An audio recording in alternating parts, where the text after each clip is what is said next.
আসসালামু আলাইকুম। শিশুর বারবার পেট ব্যথা, খাবারে অরুচি বা খিটখিটে মেজাজ দেখে ভাবছেন কি হয়েছে? অনেক সময় এর পিছনে দায়ী থাকে অবহেলিত কৃমি। শিশুদের স্বাস্থ্যের সুরক্ষায় কৃমিনাশক ওষুধ খাওয়ানো অত্যন্ত গুরুত্বপূর্ণ। আজ আমরা জানব শিশুদের কৃমির ওষুধ খাওয়ানোর সঠিক নিয়ম, সতর্কতা এবং এর সাথে অন্য কোনো ওষুধ খাবে কিনা সে সম্পর্কে।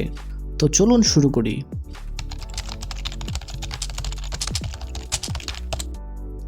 অনেকেই প্রশ্ন করেন কিভাবে বুঝবো যে আমার শিশুর কৃমি হয়েছে কিনা।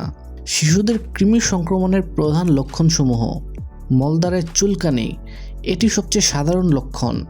বিশেষ করে রাতের বেলা শিশু মলদ্বারে প্রচুর চুলকানির কারণে কান্নাকাটি করে থাকে বা অস্বস্তি বোধ করে, কারণ কৃমি রাতে ডিম পাড়তে পারতে নিচে নেমে আসে।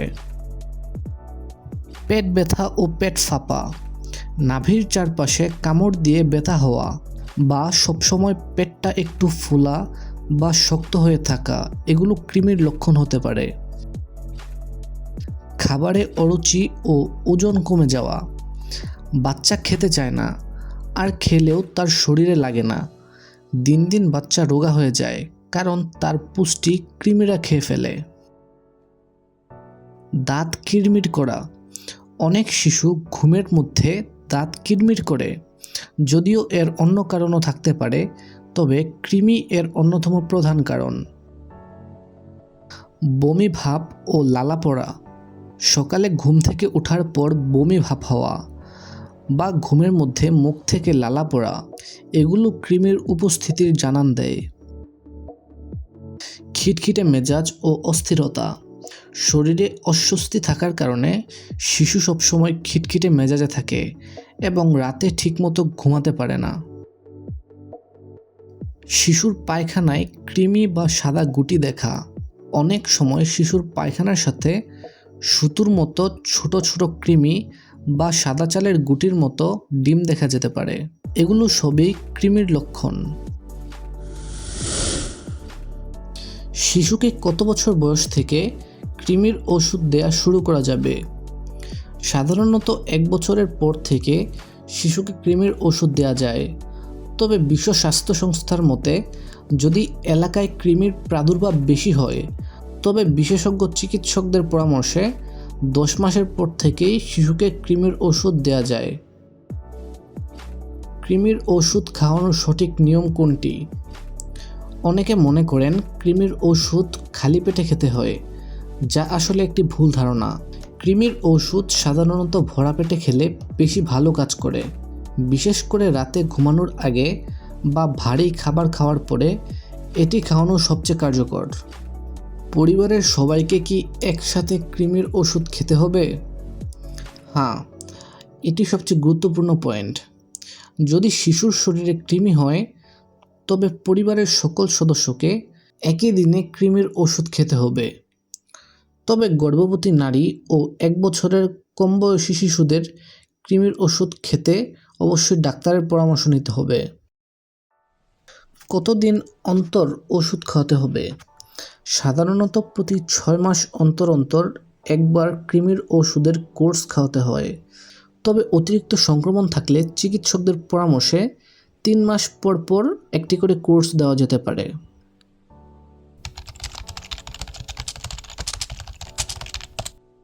তো চলুন এবার জেনে নেই কিছু কার্যকর ও পরিচিত কৃমির ওষুধের সাথে।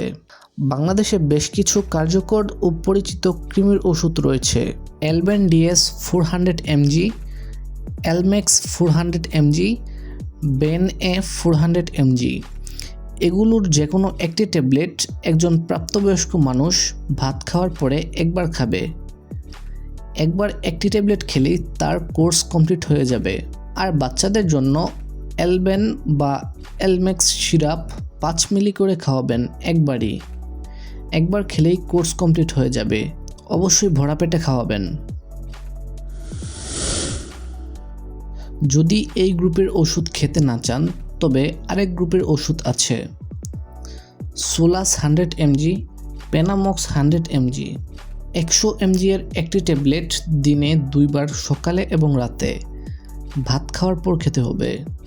আমি রিপিট করছি, 100 mgর একটি ট্যাবলেট দিনে 2 বার সকালে এবং রাতে ভাত খাওয়ার পর খেতে হবে।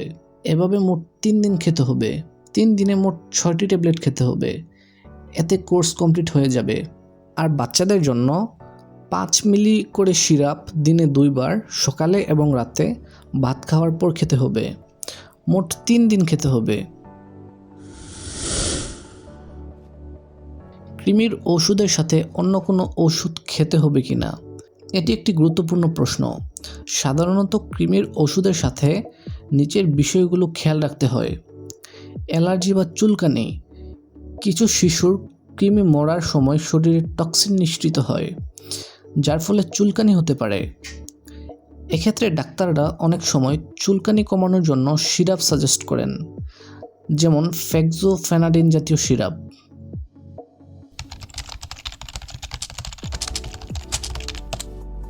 কৃমির ওষুধ খেলে কি পাতলা পায়খানা হয়?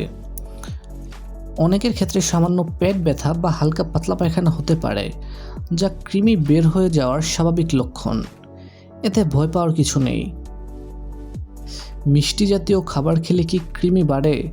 মিষ্টি জাতীয় খাবার সরাসরি কৃমি তৈরিতে সাহায্য করে না, তবে কৃমি মিষ্টি জাতীয় খাবার বা কার্বোহাইড্রেট জাতীয় খাবার বেশি পছন্দ করে।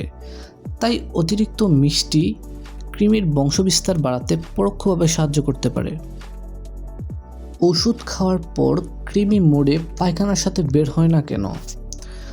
আধুনিক ওষুধে কৃমি পেটের ভেতরই হজম বা গলে যায়, তাই সবসময় আস্ত কৃমি পায়খানার সাথে দেখা যায় না।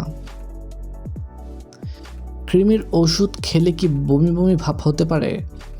হ্যাঁ, অনেক সময় কৃমি মরার সময় বা ওষুধের পার্শ্ব প্রতিক্রিয়া হিসেবে হালকা বমি বমি ভাব বা মাথা ঝিমঝিম করতে পারে। এটি সাধারণত কয়েক ঘন্টার মধ্যেই ঠিক হয়ে যায়। তবে অতিরিক্ত বমি হলে অবশ্যই ডাক্তারের পরামর্শ নিতে হবে। কৃমির ওষুধ খাওয়ার পর কি দুগ্ধজাতীয় খাবার যেমন দুধ, দই, ঘি ইত্যাদি খাওয়া যাবে কিনা? হ্যাঁ, যাবে। আগেরকার দিনের ধারণা ছিল দুধ খেলে কৃমি বাড়ে, কিন্তু আধুনিক গবেষণায় দেখা গেছে চর্বিযুক্ত খাবার যেমন দুধ বা ঘি কৃমির ওষুধের কার্যকারিতা বাড়াতে সাহায্য করে। গর্ভবতী অবস্থায় কি কৃমির ওষুধ খাওয়া যায়? গর্ভাবস্থায় প্রথম 3 মাস কৃমির ওষুধ খাওয়া একদম নিষেধ, তবে এরপর থেকে বিশেষজ্ঞ ডাক্তারের পরামর্শ অনুযায়ী নির্দিষ্ট ডোজে খাওয়া যেতে পারে, তবে অবশ্যই ডাক্তারের পরামর্শ খেতে হবে। একবার ওষুধ খাওয়ানোর কতদিন পর আবার খাওয়ানো নিরাপদ? সাধারণত 6 মাস অন্তর অন্তর এক কোর্স করে খাওয়ানোই যথেষ্ট। তবে যদি শিশুর মলে প্রচুর কৃমি দেখা যায় বা চুলকানি না কমে, তবে 3 মাস পর পর পুনরায় এক কোর্স করে দেওয়া যেতে পারে, তবে অবশ্যই ডাক্তারের সাথে পরামর্শ করে নেবেন। ঘরোয়া উপায়ে যেমন নিমের রস বা করলা খেলে কি কৃমি দূর হয়? ঘরোয়া উপায়গুলো কৃমি প্রতিরোধে সাহায্য করতে পারে, কিন্তু শরীরে সংক্রমণ হয়ে গেলে তা পুরোপুরি নির্মূল করতে আধুনিক কৃমিনাশক ওষুধ ছাড়া অন্য কোনো বিকল্প নেই।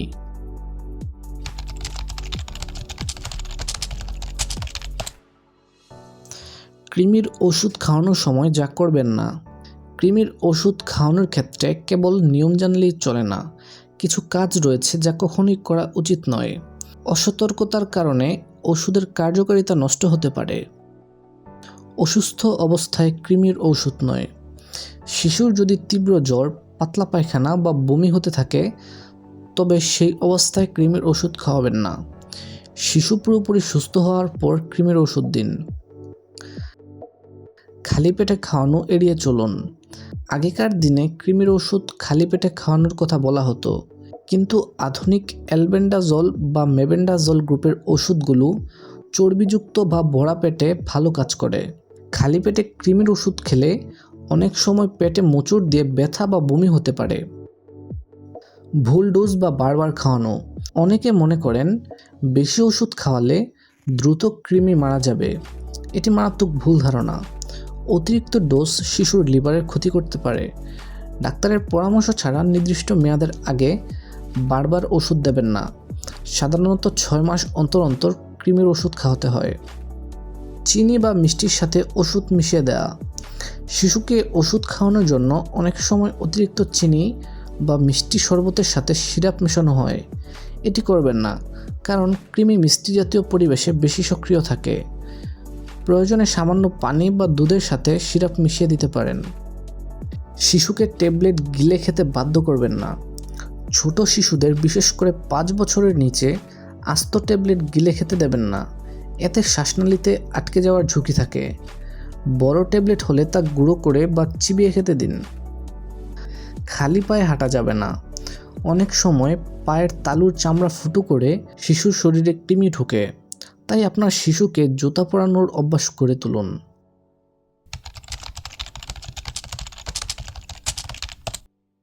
ওষুধ খাওয়ানোর পরবর্তী সময়ে যা করবেন না: অপরিচ্ছন্ন থাকা। ওষুধ খাওয়ানোর পর শিশু যেন নখ না কামড়ায় বা হাত না ধুয়ে যেন কিছু না খায়, সেদিকে কঠোর নজর দিন, না হলে ডিম থেকে পুনরায় কৃমির সংক্রমণ হবে। সিরাপ খোলা রাখবেন না। কৃমির সিরাপের বোতল একবার খোলার পর বেশি দিন ফেলে রেখে সেই সিরাপ খাওয়াবেন না। সিরাপ সরাসরি রোদে রাখবেন না, এতে ওষুধের কার্যকারিতা নষ্ট হয়। অন্যান্য ওষুধের সাথে সংঘর্ষ। যদি শিশু অন্য কোনো দীর্ঘমেয়াদী রোগের ওষুধ খায়, যেমন মৃগীরোগ বা স্টেরয়েড, তবে ডাক্তারের পরামর্শ ছাড়া কৃমির ওষুধ দেবেন না। বন্ধুরা, আজকের আলোচনায় আমরা জানলাম শিশুদের কৃমিমুক্ত রাখার সঠিক উপায়। মনে রাখবেন, কৃমি শুধু শিশুর পুষ্টি কেড়ে নেয় না, বরং শিশুর শারীরিক ও মানসিক বৃদ্ধিতেও বাধা হয়ে দাঁড়ায়। তাই অবহেলা না করে নিয়ম মেনে শিশুকে এবং পরিবারের সকলকে কৃমির ওষুধ খাওয়ান এবং পুরো পরিবারকে সুস্থ রাখুন। আর ভিডিওটি যদি আপনার উপকারে আসে, তবে অন্য কোনো বাবা মায়ের সাথে শেয়ার করতে ভুলবেন না। সুস্থ থাকুন, আপনার সোনামণিকে সুস্থ রাখুন। ধন্যবাদ।